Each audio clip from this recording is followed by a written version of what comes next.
भजन रहस्य आज सप्तम दिवस नहीं सप्तादश माने 17 दिन हमारा चल रहा है। भजन रहस्य में हम लोगों ने काल भजन रहस्य में श्रवण किया था, भक्ति मार्ग को छोड़कर कोई भी कोई मार्गों में जाए उसको कुछ मिलने वाला नहीं है। अंत में अपने आप से धोखा हो जाता है। भगवत भजन बिना सबका जीवन जो है बेकार हो जाता है, किसी का जीवन का कोई मूल्य नहीं रहता है। विशेष करके भजन में भी और मार्गों में जाएंगे, भक्ति मार्ग को छोड़कर वो मार्ग भी बहुत कष्टकर है, बहुत कष्टकर है। परंतु भक्ति मार्ग ही एकदम एकमात्र सरल मार्ग है एवं भगवान को प्राप्त कराना, भक्ति प्राप्त कराना एवं प्रेम प्राप्त एकमात्र इसी मार्ग से ही हो जाता है। कहा देखो, नातः परं कर्म निबंध कृंतनम मुमुक्षुत्तं तीर्थ पदानुकीर्तनात् न जत पुनः कर्म सुसज्जति मना रजस्तमभ्यम कोलिलम ततोन्यथा। जब अजामिल एकदम मृत्यु सज्जा में है, उसी समय ललखराती वाणी के द्वारा अपने पुत्र को उद्देश्य करते हुए बुलाया था। तो देखे, जो संपूर्ण वृद्ध हो गया, कुछ क्षमता जिससे नहीं है, बिस्तरा में पड़ गया, समर्थ नहीं है उससे उठे खड़े हो, बिस्तरा से समर्थ नहीं है, हिम्मत नहीं है, तो बिल्कुल वृद्ध हो गया। सब इंद्रिय जवाब दे दिया, सब इंद्रिय विवश है। इसी समय भी लड़खड़ाती हुई जीव के द्वारा, जो जीव के द्वारा उच्चारण नहीं कर पाता है, वो यदि इस आधो बोल से भी भगवान को पुकारे तो भगवान उनको रक्षा करता है। कौन कहा? अजामिल पक्ष ने अजामिल का अंत अवस्था में, अजामिल को जब विष्णुदूत आकर के रक्षा की तब अजामिल का जीवन का अनुभव उन्होंने बताता है। कहते हैं, देखो हे विश्ववासी, तुम लोग देखो, तीर्थ पदानुकीर्तनात् मुमुक्षुत्तम, जो जगत से मुक्त होने चाहता है, संसार से मुक्त होने चाहता है, माने संसार माने दुख, दुख के सागर से परित्राण पाने चाहता है, पार जाने चाहता है, वो एकमात्र भगवान का नाम कीर्तन बिना, भगवान का चरण कमल के ध्यान के बिना, उनके नाम रूप गुण लीला कीर्तन, नाम कीर्तन के बिना कोई उपाय किसी को नहीं है। अजामिल उसका साक्षी है। अजामिल कह रहे मैं उसका साक्षी हूँ। अतः परम कर्म निबंध कृंतनम न, इससे छोड़ देने से, इस भगवत नाम कीर्तन को छोड़ देने से इसके पर कोई नहीं है आपको बचाने वाला। अजामिल जिस अवस्था में पड़ गया था, यमदूत आए थे उनको लेने के लिए, गले में फांस भी लगाया था और खींच भी रहा था अजामिल को, लेकिन ऐसा कोई शुभ कर्म नहीं था जो उस समय उसको रक्षा कर पाए, ना उसको कर्म रक्षा कर पाया, ना उनको ज्ञान रक्षा कर पाया। एकमात्र भक्ति ही, केवल भक्ति से, मन के भाव से, मन की भक्ति से एकदम मेरे को अभी उपाय नहीं है, मुझे रक्षा करे बचाए, इसी भाव को लेकर के जब वो ये भगवान नाम नारायण उच्चारण किया था, उच्चारण मात्र ही उनका जो है संपूर्ण जीवन के जो इतना दुष्कर्म था, सब दुष्कर्म जो है उनका नष्ट हो गया, कट गया, सब एकदम साफ हो गया, माने पवित्र हो गया है। इसलिए उनका अनुभव उन्होंने कह रहा है, जो मैं जैसा दुष्कृति हूं, पाप कर्म करने वाला हूं, ऐसा कोई पाप नहीं है, मुझसे हुआ नहीं है, परंतु मेरे को परित्राण करने के लिए पार लगाने कोई नहीं था। यमदूत आएगा था मेरे को लेने के लिए, परंतु उसी समय मेरे मुंह से भगवान नाम निकल गया है, जो अपने पुत्र के उद्देश्य करते हुए फिर भी भगवान मुझको उच्च भीषण यमदूतों के हाथों से मेरे को रक्षा किया है। रक्षा किया, रक्षा तो मेरे को मिल गया है, परंतु इसके बाद बहुत होता है करने, फिर उसी काम करते हैं। लेकिन भगवान नाम के द्वारा जो एक बार पवित्र हो जाता है, तो उस प्रकार मन जो है, मन पुनः कर्मसु न सज्जति, और उस दूसरों कर्म मार्ग में वो जाएगा ही नहीं। और जिस पाप से एक बार मुक्त हो गया, उसी पाप से उस संसार में और वो कैसा भी उनका मन नहीं जा सकता। हाँ, तत्व था। इस भगवान के चरण कमल को आप आश्रय नहीं करेंगे, भगवान के नाम को आपके आश्रय नहीं करेंगे, और कोई भी मार्गों में आप जाए तो संभव है पुनः रजोगुण तमोगुण आकर के आपको जकड़ ले, फिर आपको अपने वश में कर ले, हो सकता है।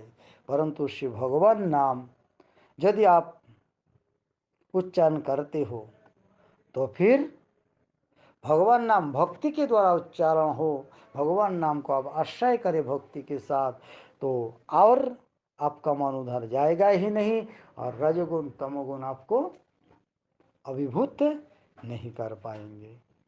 सकृत उच्चारितम येन हरितक्षरद्वयम बद्ध परिकरस्तेन मोक्षाय गमनम प्रति।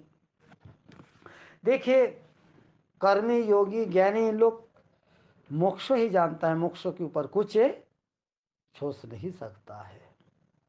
और केवल मोक्ष माने मुक्ति प्राप्ति के लिए ना जाने कितना कठोर तपस्या कर रहे हैं। कठोर तपस्या कर रहे हैं मुक्ति पाने के लिए, प्रथम से लेकर के यम नियम आसम प्राणायाम निधिध्यासन, ध्यान धारणा निधिध्यासन इत्यादि इत्यादि के द्वारा, और कितने नियम के द्वारा, कितना व्रत के द्वारा जो है ये अपने को मुक्ति पाने के लिए, मुक्त करने के लिए कोशिश करते हैं।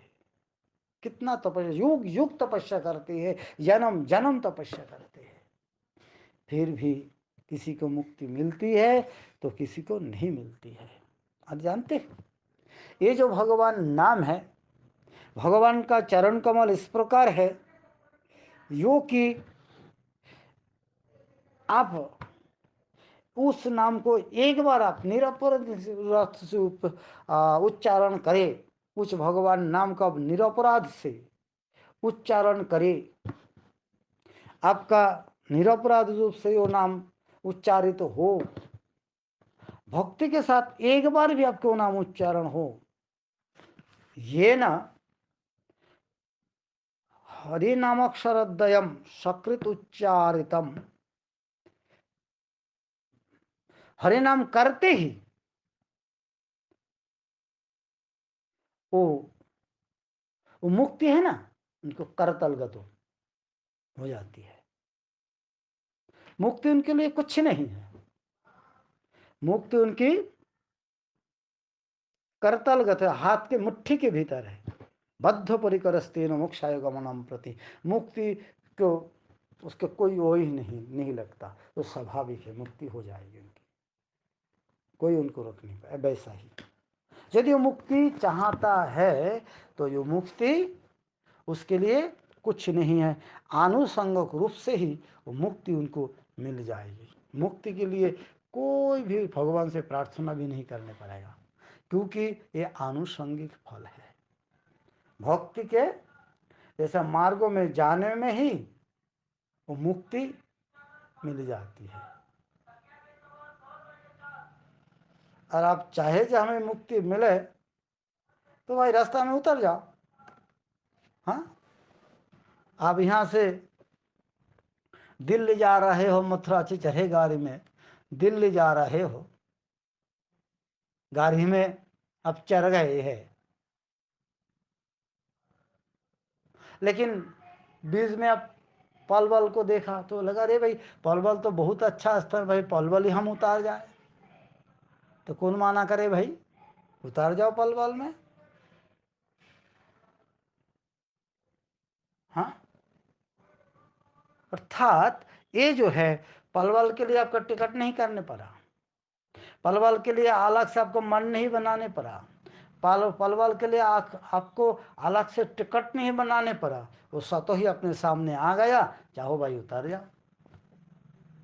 जो इस गाड़ी में जो टिकट बना लिया है, भक्ति रूपी गाड़ी में जो एक बार टिकट बना लिया है, नाम रूपी गाड़ी में जो एक बार टिकट बना लिया है, उनका गंतव्य स्थान तो वैकुंठ है, भगवान का धाम है, उनका चरण कमल है, इसका गंतव्य स्थान, उनका टिकट जो है वहां तक बन चुका है। जो भगवान का नाम को आश्रय किया है उनका टिकट भगवान का चरण कमल तक है, बन गया है। परंतु इसके भीतर कोई किसी की वासना जग जाए मन में, नहीं, जाते जाते आपने देखा, देखने को सुंदर लगा, नहीं हमें तो यहाँ उतर जाना है, तो भाई जाओ, बीच में उतर जाओ। बीच में देवी धाम है, महेश धाम है, फिर स्वर्ग इंद्र का धाम है, उतर जाओ, कौन मना कर रहा है तुम्हें। मतलब ये रास्ता में है, ये उनका गंतव्य स्थान नहीं है। तो नाम रूपी इस गाड़ी में चढ़े और मुक्ति मांगे, उसके लिए मुक्ति प्राप्ति के लिए कुछ असंभव, माने कुछ उन्हें एकदम सरल है, आप चाहे उतर जाओ बीच में ही, लेकिन ये नाम का वो नहीं है। नाम तो है, एक बार जो उस नाम को आश्रय किया है, नाम की गति भगवत चरण कौन, परम गति, हाँ, परम गति है। जदगत्व न निवर्तन्ते तद धम परम, भगवान का धाम हो परम है, उसके ऊपर कोई परमे तिष्ठति, परम माने सर्वश्रेष्ठ, सर्व ऊपर जो धाम रहता है, जो स्थान रहता है, वही है भगवान का धाम। और नाम रूपी गाड़ी तू वहां पहुंच करके फिर रुकती है, वहां जाए, उसके लिए टिकट हमारा एकदम जो है आरक्षण है। वहां जाओ तो समुद्र ही गाय का, सुधा का, अमृत का समुद्र है, वहां तो अमृत का समुद्र है। हाँ?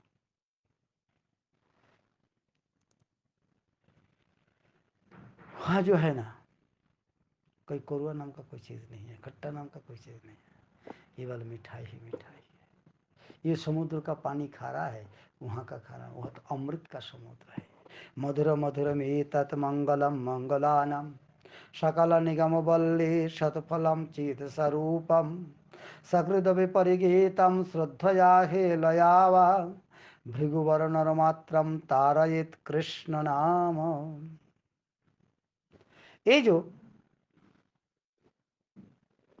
हरे नाम रूपी नौका है, गाड़ी है, इसमें एक बार कोई चढ़ा तो तारयित, उनको परित्राण करके ही ये दुख रूपी समुद्र से उतर करके उठा करके एकदम अमृतमय सागर में उनको पहुंचा देता है। हरिनाम हमारे इस प्रकार हरिनाम है। एतत् मधुर मधुरम, ये जो है हरिनाम है जो मीठा से भी मीठा है। हाँ, हरिनाम मीठा से भी मीठा है, मीठा को भी मीठा बनाने वाला है। अब क्या को किस प्रकार मीठा है भाई? हाँ, क्या कहो किस प्रकार मीठा है?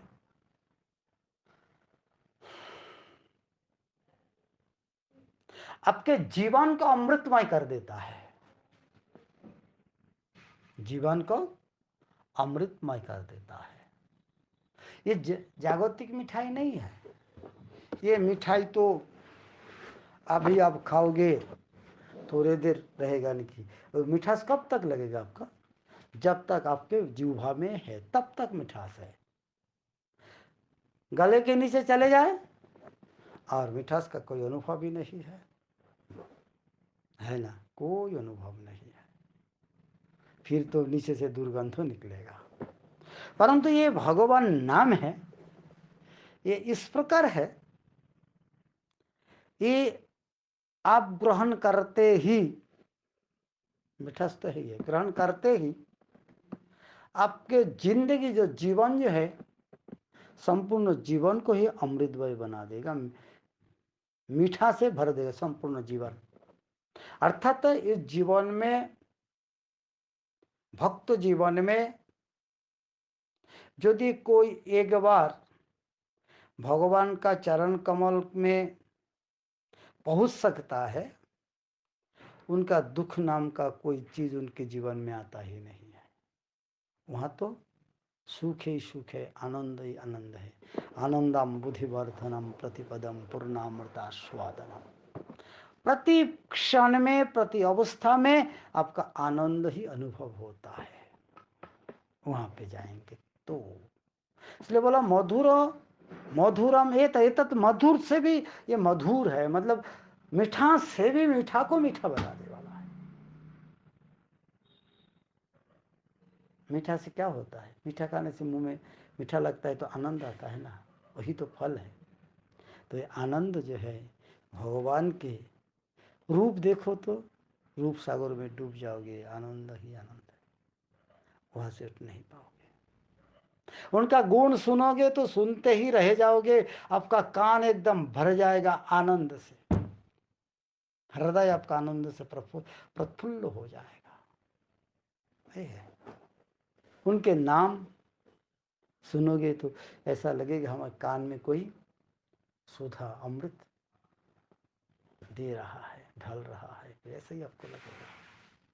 मंगलम मंगलानाम, मंगल का आलय है, हाँ? मंगल का खजाना है। हमारे जगत का जो मंगल जिससे होता है, ये तो प्रकृत मंगल है ही नहीं। हम मंगल के लिए बहुत कुछ करते हैं।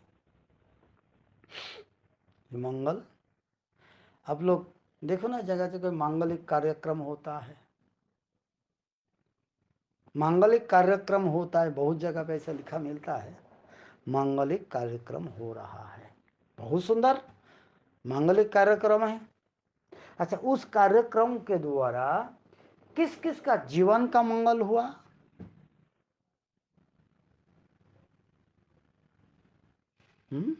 किस किस का जीवन का मंगल हुआ, हमें बताएं। इस प्रकार एक उदाहरण हमें दे दीजिएगा जिसका मंगल हुआ। नहीं ना, किसी का मंगल नहीं हुआ है जीवन का, जीवन को परमानंदमय नहीं कर पाया कोई भी।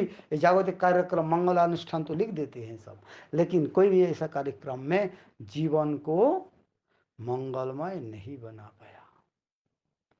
लेकिन ये जो हरि नाम है, जीवन को मंगलमय बना दिया। एक बार की बात है, जो नारद जी जो है वैकुंठ से आ रहा था वीणा बजाते हुए और भगवान नाम करते हुए आ रहा था वैकुंठ से। आते ही रास्ता में देखा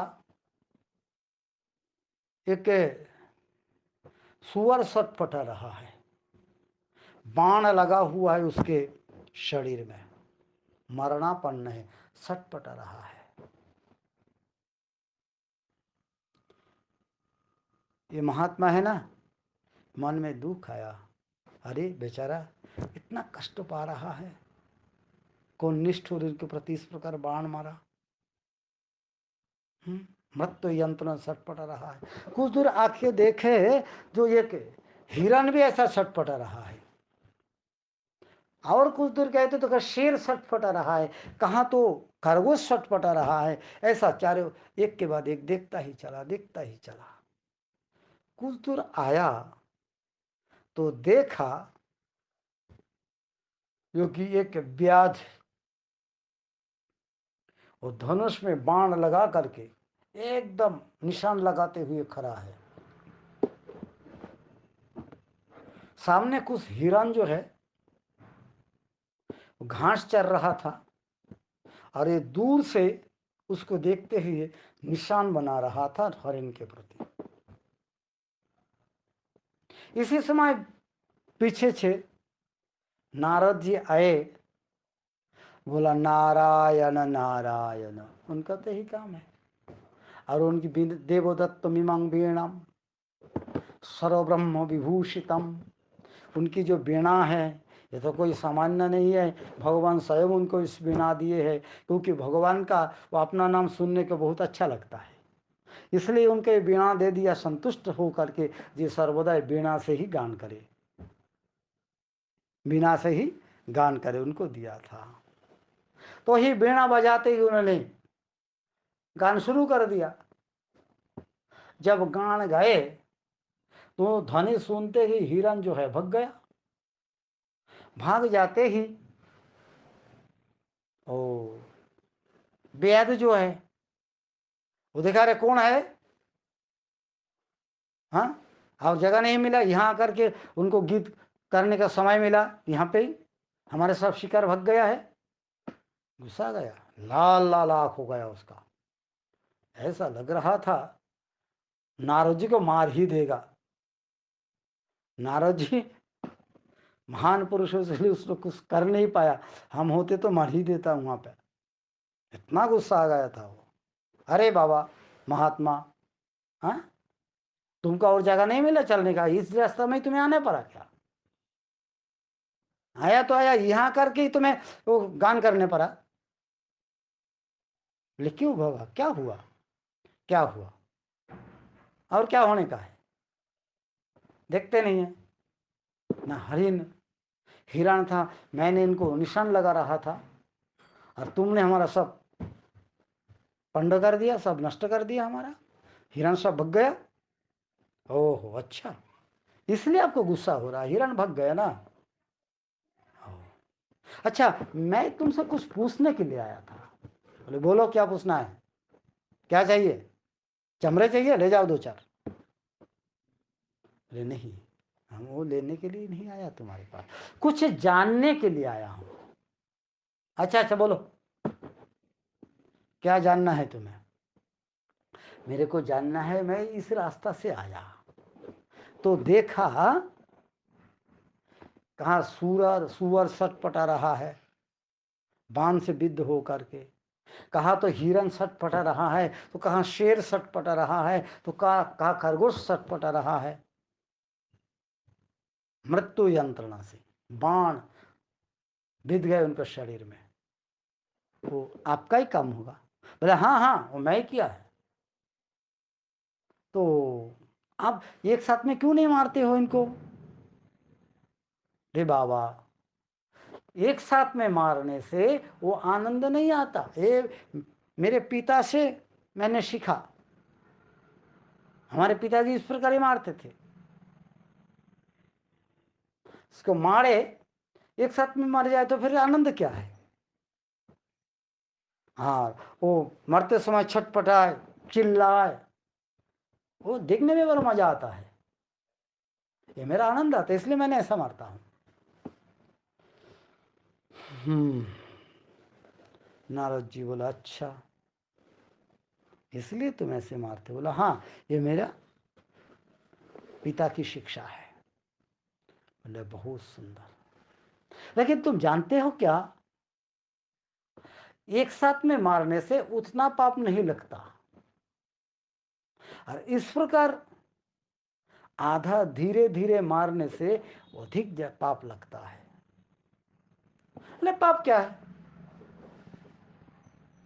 हम जाति में वैध है, हमारा काम है शिकार करना, इसमें ये तो हमारा जातिगत धर्म है, इसमें कोई पाप नहीं लगता। ना बोले नहीं, पाप लगता है। पाप से होता क्या है, तो उनको एक झलक जो है नरक का दर्शन करा दिया। पाप से होता क्या है देखो, झांकी एक दिखा दिया नरक का, दिखाते हो तो एकदम घबरा गया। तो फिर अरे इतना कष्ट भोगने पड़ेगा। बोले हाँ, एक पशु को जो मारा ना, जो एक पशु को इस प्रकार मारा, उनका शरीर में जितना बाल है, रोमावली है, उतना बार आपको पशु होकर के जन्म लेने पड़ेगा, और वो सब आकर के तुमको एक एक करके मारेगा। इस प्रकार छटपटाता हुआ मरने पड़ेगा तुम्हें भी। एक जन्म नहीं है, उतना जन्म, उस पशु के जितना रोम है शरीर में, इतना बार तुम्हें वो पशु होकर के जन्म लेने पड़ेगा। और ये सब इस प्रकार व्याध आदि होंगे, और तुमको एक एक करके इस प्रकार छटपटाता हुआ मारेगा तुम्हें। नारद जी का सुनते ही एकदम घबरा गया। तो फिर हे महात्मन, क्या होगा हमारा? तो फिर बोले क्या होगा, इस पाप से यदि तुम बचने चाहते हो तो एक काम करो, तुम्हें हरिनाम का आश्रय लेने पड़ेगा। तुम हरिनाम का आश्रय लो, हरिनाम करो। हे महात्मा, हम हरिनाम करें तो हमारा ये संसार चलेगा कैसा? सब तो मर जाएगा बिना खाए पिए। बोले कौन कौन है? बोले मेरी पत्नी है, बेटे है, वृद्ध माँ बाप है। चिंता मत करें, भोजन मैं दूंगा। देखो नारद जी लोगों को मार्ग में लाने के लिए क्या करता है? नारद जी क्या बोला? भोजन मैं दूंगा। तो महात्मा हमें क्या करना है? पहले धनुष को तोड़ो। तुम्हारा जब पाप करने का जो साधन है, पाप करने का जो साधन है, उसको पहले तोड़ो, नष्ट करो। तुम्हारे अहंकार धनुष के भीतर है, धनुष से तुम मारते हो। तुम्हारा हाथ में धनुष ना हो तो तुम कुछ नहीं कर पाते हो। तुम्हारा अहंकार है धनुष, तुम्हारे अहंकार को पहले तोड़ो। जो मैं वैद हूं, मेरे शिकार करना ही मेरा काम है, ये अहंकार के पहले तोड़ो जो मैं वैद हूं।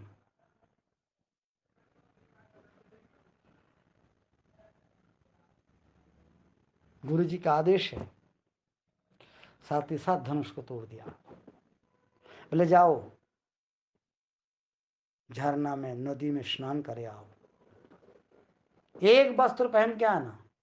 ओहो, और एक काम करना, इतना दिन से तुम जो घर में जो जमाया है ना, ये पाप कार्यों के द्वारा जो जमाया है धन, धन को सब बांट दो गरीब दुखियों में। इतना दिन से पाप कार्य से तुम जो धन कमाया है, ये धन का तुम बांट दो गरीब दुखियों में, और तुम पति पत्नी केवल एक वस्त्र पहन करके आ जाओ मेरे पास। ऐसा ही किया उन्होंने। घर पे जा करके जितने संपत्ति जो भी थी अपने घर पे सब बांट दिया गरीब दुखियों में, और पति पत्नी दोनों ही एक वस्त्र पहन करके आए। नारद जी ने उनको हरिनाम दिए, दीक्षा दी, हरिनाम दीक्षा। क्या बोला? बोले पेड़ के नीचे बैठ जाओ, घर पे भी और नहीं जाने का, पेड़ के नीचे बैठ जाओ। ये जो हरिनाम दिया है ना, आप हरिनाम करो। आप हरिनाम ढंग से करोगे तो देखना आपके पास भोजन मैं पहुंचा दूंगा। आप बैठे बैठे केवल ये पेड़ के नीचे बैठे केवल हरिनाम करो दोनों।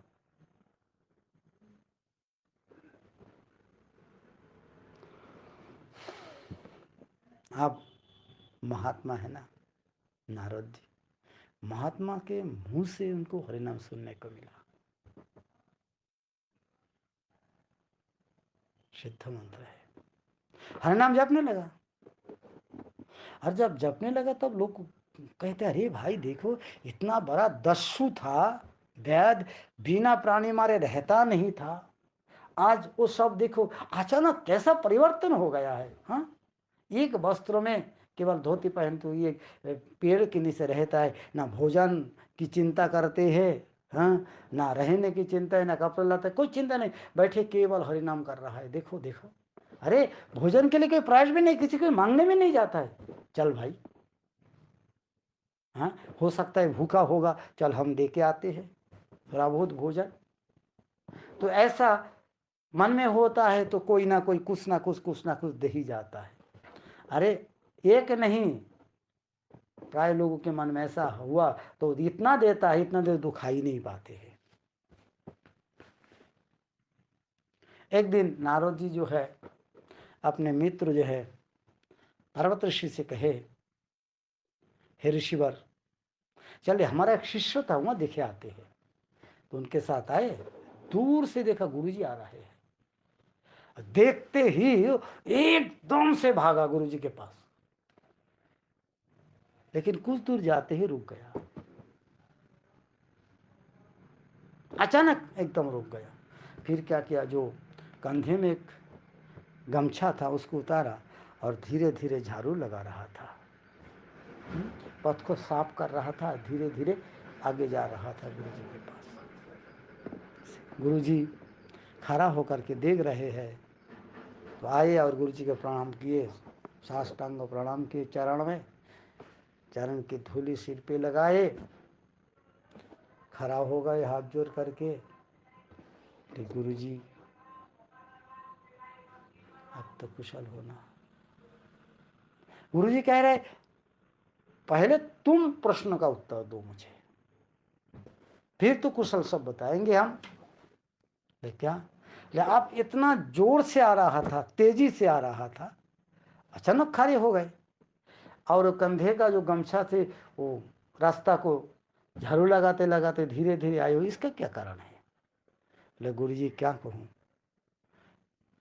आपको देखते मेरा मन रोका नहीं गया, मन को मैं आया था आपको चरण में प्रणाम करूं, लेकिन बीच में बाधा आ गया, कितना चेटिया है वहां चल रही थी, आप कैसे आए?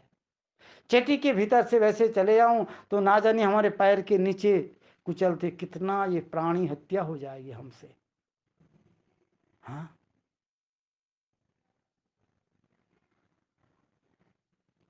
कितने प्राणी हमसे हत्या हो जाएगी, इसलिए मेरे से वो नहीं हो पाया। मैं अपने वस्त्रों से थोड़ा झाड़ करके उनको हटा करके मैंने धीरे धीरे आया, जो हमसे कोई प्राणी हत्या ना हो जाए। देखा, मन आज जो था व्यर्थ, कालो व्यर्थ था, आज उसका मन का क्या परिवर्तन है, ये हरिनाम का प्रभाव है। बोले खाना आ रहा है। बोले गुरुजी इतना नहीं भेजेंगे, हम खा नहीं पाते, इतना नहीं भेजेंगे। तो हरिनाम जो करता है उनका मन किस प्रकार होता है देखो। वो पहले घर पे था लेकिन इतना आनंद नहीं था, अब पैरों के भी नीचे है, महा आनंद में है। कोई उनका शत्रु नहीं है अभी, सब आकर के उनको देख के जाता है, उनको प्रणाम करके जाता है, उनको सम्मान करता है। और पहले ना जाने कितना शत्रु था, आगे पीछे सर्वत्र डर होता था। अरे आनंद तो यही है ना, हाँ, जिसका कोई भय नहीं है, जिसका कोई अभाव नहीं रहता है, जिसका कोई शोक नहीं है, मोह नहीं, वही तो आनंद में है। आनंद केवल वो 5 मंजिल 7 मंजिल में रहने से आनंद नहीं होता है, वो अमृतमय नहीं होता है। अमृतमय जीवन तो आनंदमय जीवन है, जिस जीवन में कुछ अपेक्षा नहीं रहती है, किसी के लिए किसी के पीछे हाथ नहीं फेरने पड़ता है, किसी से डर नहीं रहता है, कोई वस्तु के लिए शोक नहीं होता है। यही तो है तो उनका जीवन में यही है अमृतमय जीवन। मधुर मधुर में तत् मंगलम मंगलाना, मंगल जिदार को देखिए, मंगल ही मंगल है। क्योंकि सकल निगम बोले सत्फलम चित स्वरूप में हरिनाम जो है ना, वेद जो है, वेद का परिपक्व फल है ये। कोई भी श्रद्धा करके हो, अश्रद्धा करके ये फल को कोई खाए, हे भृगुवर नरोमात्रम तारयित, इस प्रकार कृष्ण नाम की शक्ति है। इसलिए ये जीवन को मंगलमय बना देता है, जीवन को मधुमय बना देता है, आनंद समुद्र में सर्वदा स्नान कराता है।